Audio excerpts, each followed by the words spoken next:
We praise your holy name.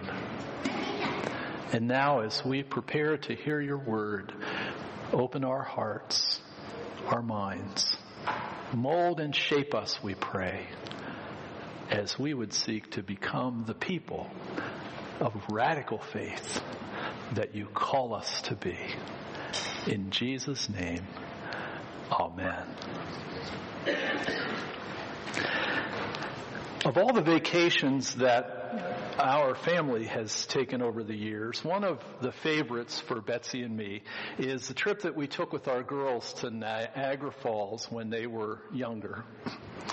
Now, Niagara Falls, if you've ever been there, is one of the world's great natural wonders, and it can only be described as breathtaking. I mean, it's hard to put into words how breathtaking Niagara Falls is.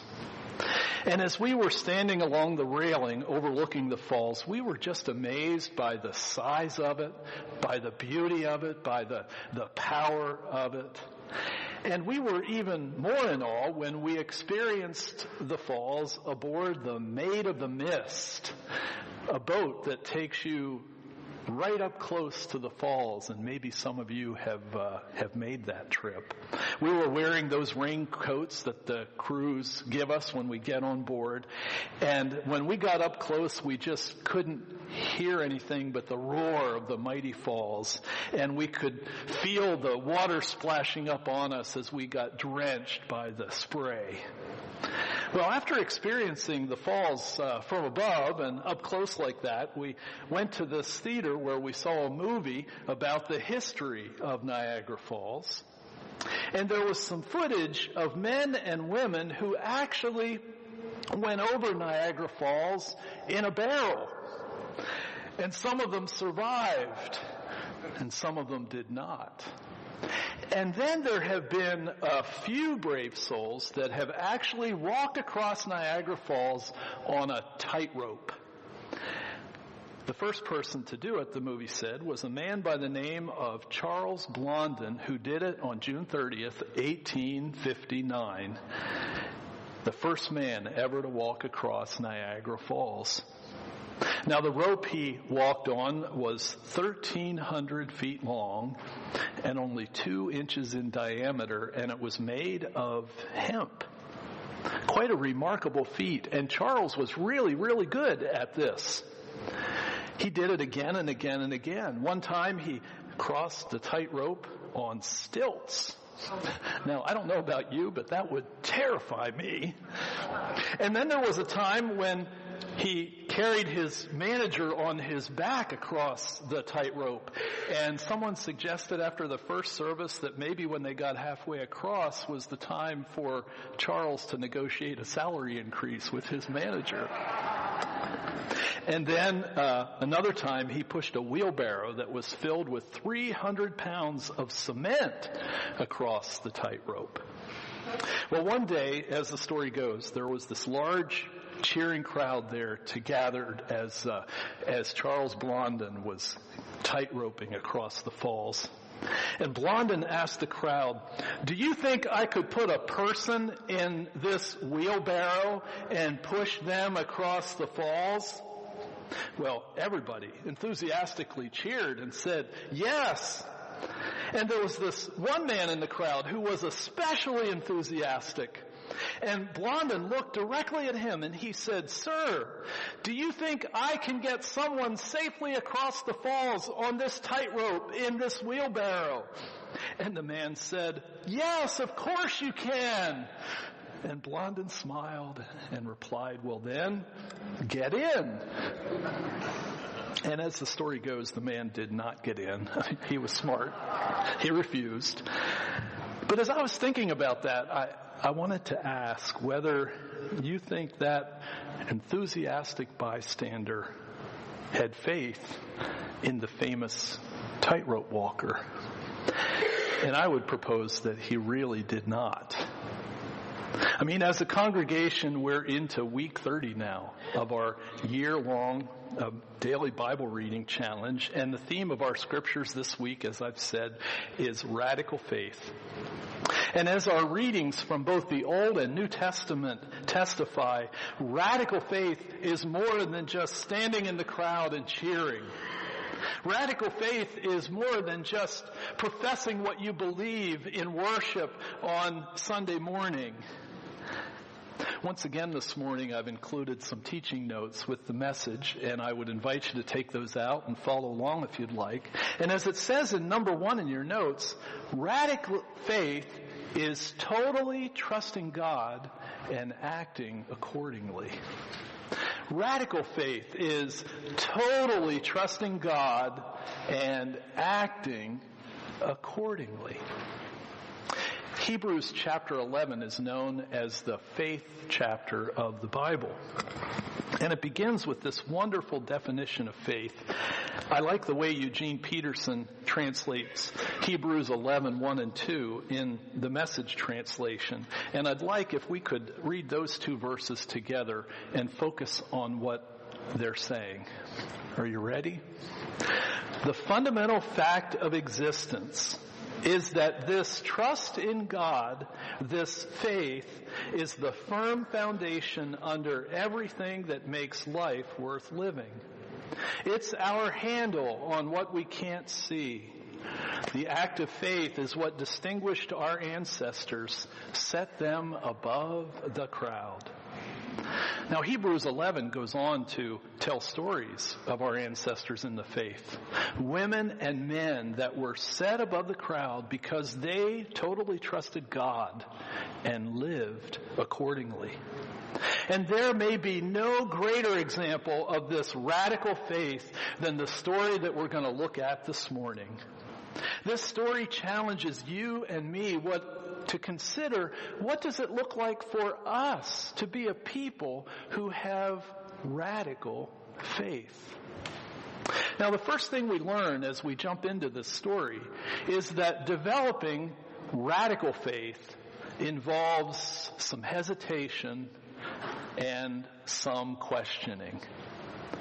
Radical faith, like we're going to see, is not something that would come naturally to us.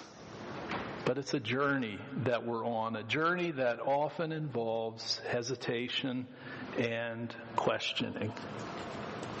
Abraham did not come to radical faith quickly or easily. Let's jump in at Genesis 22 and verse 1. It says, "After these events, God tested Abraham and said to him, 'Abraham.' Abraham answered, 'I'm here.' And God said, 'Take your son, your only son whom you love, Isaac, and go to the land of Moriah. Offer him up as an entirely burned offering there on one of the mountains that I will show you.'" Now, at this point, Abraham knows two things. First of all, he knows that God has been faithful to him in the past. The story of Abraham begins all the way back at Genesis chapter 12. And again, it's a testimony to the faithfulness of God toward Abraham and Sarah. Long before this story takes place, God had called Abraham and Sarah to go to a land they had never seen. And God had promised them that they would be the parents of a great nation, that their descendants would number like the stars in the sky. But decades passed. And finally, when Abraham, just imagine this, when Abraham was 100 years old and Sarah was 90 years old, their child of promise, Isaac, was born. Isaac's very name means laughter, and laughter surrounds his birth. There is such joy in the fulfillment of God's promise. And this chapter begins, "After these events, God tested Abraham, to remind us of how faithful God has been to this couple in the past. Abraham knows that God has been faithful. But as we meet him in this story, he also knows a second thing. He knows that he is faced with an unforeseen and unfair tragedy in the present. The circumstances Abraham finds himself in are entirely unforeseen. It must have seemed impossible that the God who had brought them this far would now ask him to bind up his son, his only son, his long-awaited son, his beloved son, Isaac, and place him on an altar as a burnt offering. And not only is God's instruction unexpected, it's also unfair. One moment God is answering prayers and fulfilling promises, and the next moment it seems that God is breaking promises and destroying Abraham's future. It's just unfair. What kind of God would ask a father to kill his son? You know, the meaning of this story has been long debated by Jews and Christians alike. And there are many biblical scholars who do not like this story and don't understand why it was ever put in the Bible in the first place. Many have argued that it's there because in biblical times, child sacrifice was common in cultures surrounding the Hebrews. And so this story is there to teach us that God abhors the sacrifice of children. The God of our ancestors, it says, values every life. And that's a wonderful teaching. But there's another reason why this story is in our Bible. It reminds us that God often asks people of faith, people like Abraham, people like you and me, to do the difficult thing. It could be that even now God is asking you to do the difficult thing. Maybe for you, the difficult thing is leaning on the everlasting arms when your heart is filled with grief. Maybe for you, the difficult thing is embracing God's gift of a new day when yesterday was so filled with pain. Maybe for you, the difficult thing is forgiving someone that has hurt you. Having that difficult conversation that you don't want to have, even though it could open the way to something new.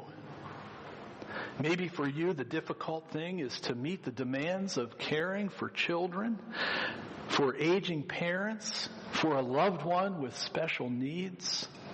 Maybe for you, the difficult thing is being faithful to your marriage vows in a season of temptation.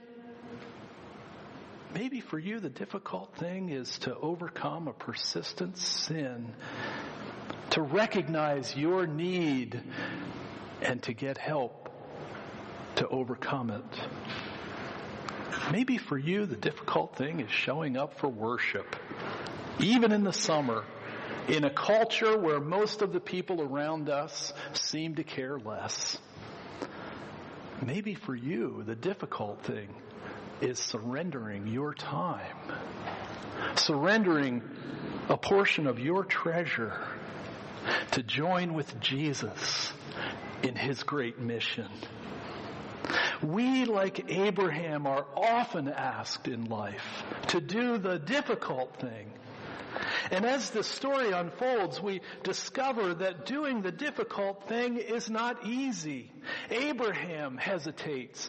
Abraham questions. And so do we. Let's pick up this story at verse 3. Abraham got up early in the morning, harnessed his donkey, and took 2 of his young men with him, together with his son Isaac. He split the wood for the entirely burnt offering, set out, and went to the place God had described to him. On the 3rd day, Abraham looked up and he saw the place at a distance. Abraham said to his servants, "Stay here with the donkey. The boy and I will walk up there, worship, and then come back to you." Abraham took the wood for the entirely burnt offering and laid it on his son Isaac. He took the fire and the knife in his hand, and the 2 of them walked on together.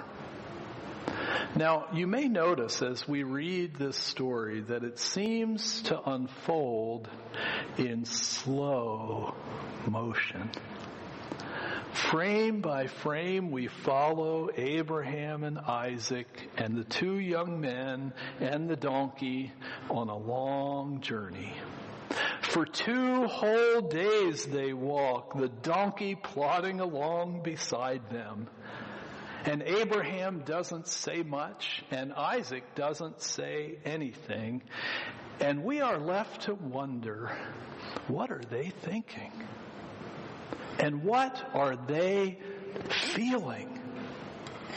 And then on the 3rd day, Abraham looks up and sees the place far away at the top of the mountain. And Abraham and Isaac leave their companions behind and walk alone, the 2 of them in silence. The narrator keeps repeating the words Father and Son, Son and Father, Father and Son, as if to remind us of the love that exists between them and of the really incredibly difficult thing that God has commanded Abraham to do. Dr. Julia O'Brien, who teaches Old Testament over at Lancaster Theological Seminary, tells about a student in one of her classes that was preparing a sermon on this passage. And O'Brien writes this about her. Finally, she gave up trying to make this text into something beautiful and uplifting and simply wept. She wept, not just for the characters in the story, but also for herself and her culture. Maybe today, as you face the difficult thing God is asking you to do, you can relate to this student. Maybe as you look at your circumstances or look at the culture around you, maybe like her, you've even shed some tears as you hesitate, as you question the challenge of it all. Abraham faces this heart-wrenching test. But in the midst of it, this story also points us to a wonderful truth. Number 4 in your notes says that radical faith is completely sold out to the belief that God will provide. Radical faith is completely sold out to the belief that God will provide. Look at verse 7. Isaac said to his father Abraham, "My father." Abraham said, "I'm here, my son." And Isaac said, "Here's the fire and the wood, but where's the lamb for the entirely burnt offering?" Abraham said, "The lamb for the entirely burnt offering? God will see to it, my son." The 2 of them walked on together. They arrived at the place God had described to him. Abraham built an altar there and arranged the wood on it. He tied up his son Isaac and laid him on the altar on top of the wood. Then Abraham stretched out his hand and took the knife to kill his son as a sacrifice. But The Lord's messenger called out to Abraham from heaven, "Abraham, Abraham." Abraham said, "I'm here." The messenger said, "Don't stretch out your hand against this young man, and don't do anything to him. I now know that you revere God and didn't hold back your son, your only son, from me." Abraham looked up and saw a single ram caught by its horns in the dense underbrush. Abraham went over, took the ram, and offered it as an entirely burned offering instead of his son.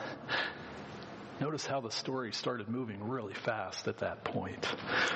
Abraham named that place, "The Lord Sees."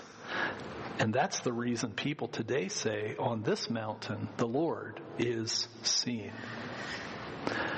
Now, what I'd like you to notice in those verses that end this story is the phrase that's underlined up in verse 8.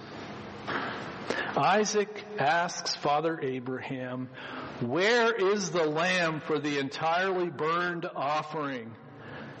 And Abraham says, "God will see to it, my son. God will see to it, my son." What a difference it makes for us when we can take those words to heart. God will see to it. Take on that difficult thing God calls you to do, trusting that God will see to it. No matter what the test, do not be afraid. God will see to it.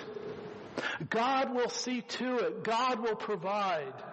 It's the confidence that God will see to it that inspires radical faith. This was true for Abraham. It was true for the great biblical heroes of radical faith. And it's also true for those who across the centuries have been able to throw caution to the wind, risk life and limb, left home and family to do the difficult thing God called them to do. They knew that whatever it was, God will see to it. God will provide. You know, God might call you to be a prophetic voice for justice, for integrity, for mercy in a troubled world. God might send you as a missionary to share the love of God in some faraway place. God might call you to devote your life to pastoral ministry. And if God is calling you in this way, and you say yes, I promise, God will see to it. God will provide. But here's the thing. It's not just the prophets, not just the missionaries, not just the pastors that are called to have total trust in God and to act accordingly.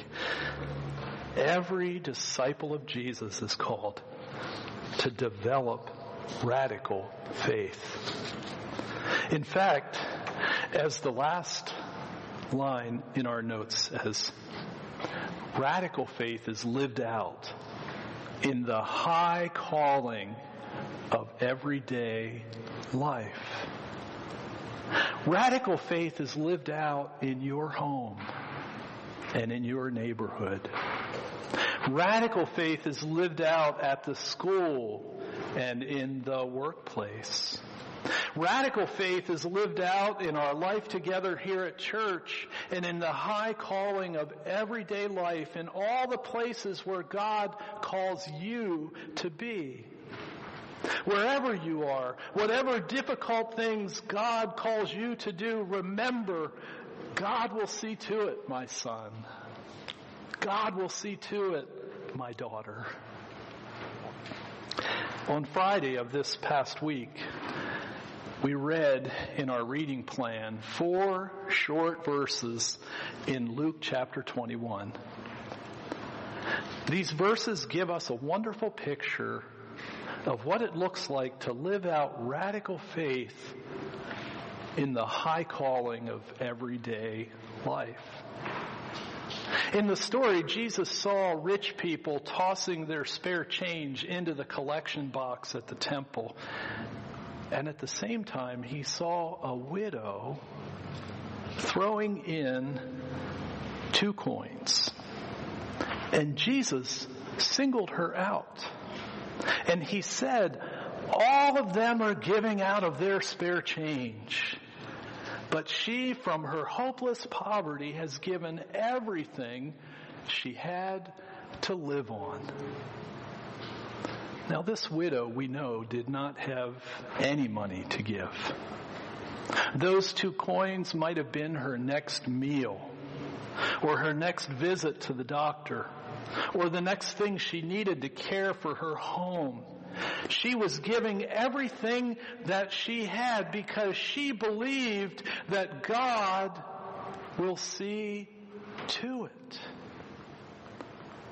There was nothing radical about these rich people giving their gifts, fulfilling an obligation. But the widow, she trusted God. She acted accordingly. Now, Scripture never tells us this widow's name. Her story begins and ends in these 4 verses tucked away in the gospel. So different from Abraham.